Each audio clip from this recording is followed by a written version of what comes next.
The first thing I fell in love with the game was the challenge. Honestly, hitting a good shot makes you feel so good. And I've always chased that feeling over and over, and I think a lot of golfers chase that feeling.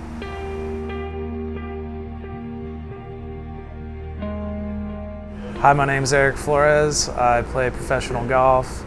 I grew up in Northern California, and I really grew up playing every sport: baseball, soccer, basketball, and then golf. Golf was really just like a summer sport for me. I really got into golf because my dad. All the other team sports just kind of fell by the wayside. Normally I just played local tournaments around Sacramento or Reno and focused on getting a college golf scholarship.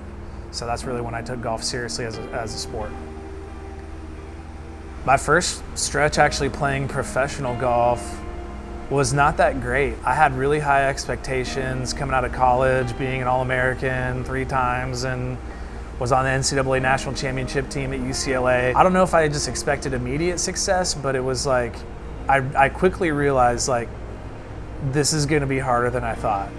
In 2011, I came out recharged, ready to go, refocused and repurposed for professional golf, and found some success, played well in some events, made some money.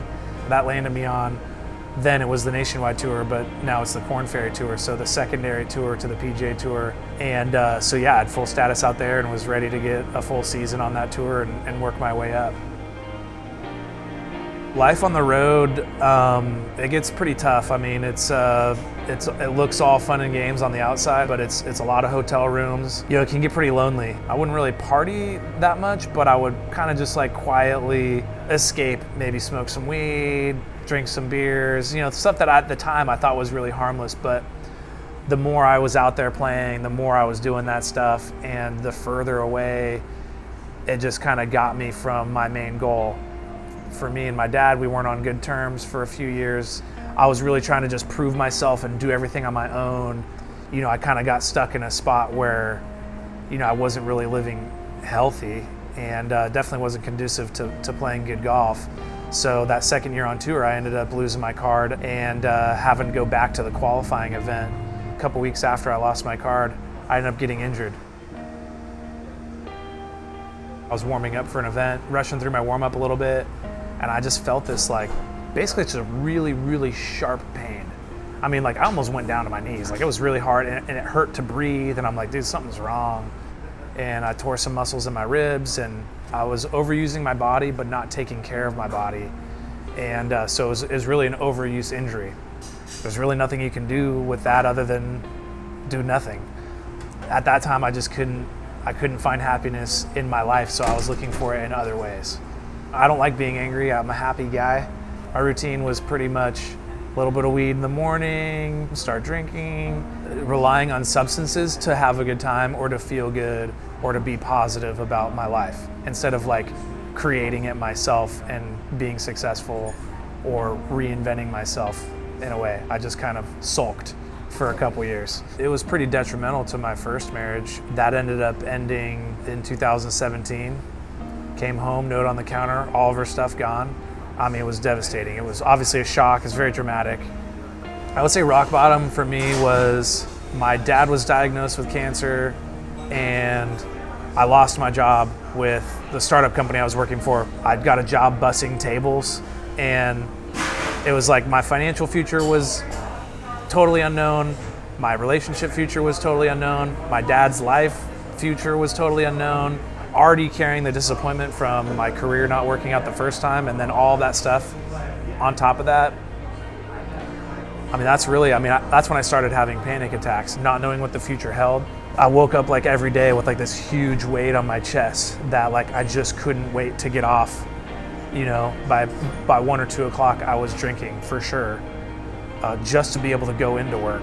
That's when I really knew I had a problem. There's something that doesn't have consciousness that is controlling my consciousness. I am a complete slave to something that is below even having a thought of its own.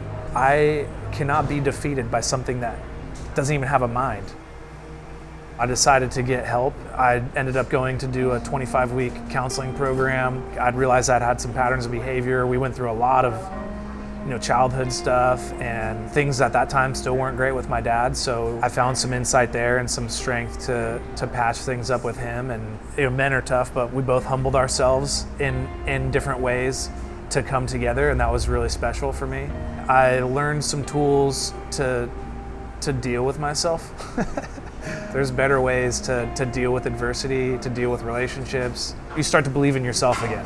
That's really when I started wanting to reinvent myself a little bit, definitely with a career choice. Jason Whiteside had opened up a restaurant in uptown Charlotte called Bardot, and he needed somebody to come in and basically run the door. And I was like, hey, I'll do it. That's really kind of how getting into the restaurant business started for me. They ended up winning Best Restaurant in Charlotte in 2019. And Chef wanted to challenge himself and do a different concept, and so I was all for it and got behind it, even financially, and partnered up for Vana for the other concept. So that's where we're here right now. Vana means woods or wooded area in Sanskrit.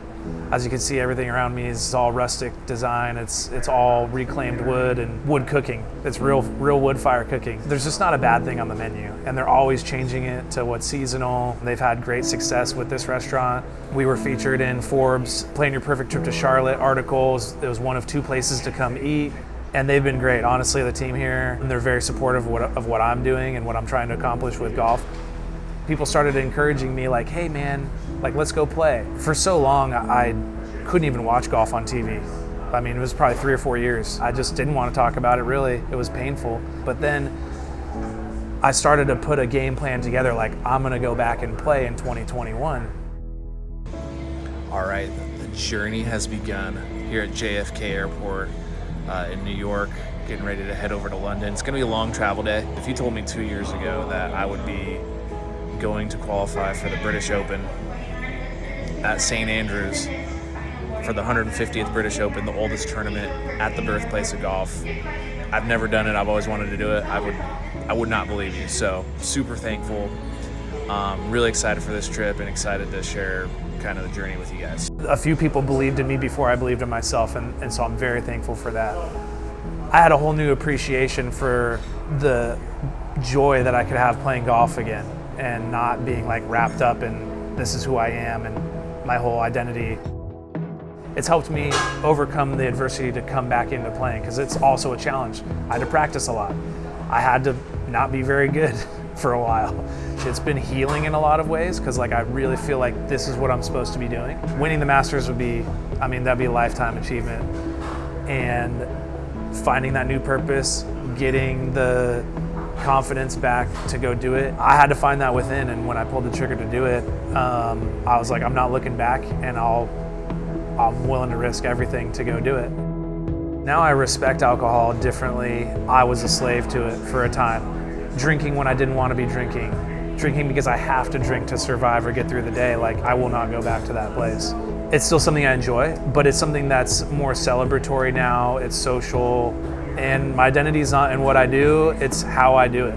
The character that you have, and whether it's washing trucks like I used to, bussing tables, or hitting tee shots on the PGA Tour 320 yards down the middle of the fairway, it's dude, it's all the same, man. How you do it, how you carry yourself, and the relationships that you have is going to be what defines you in the end. So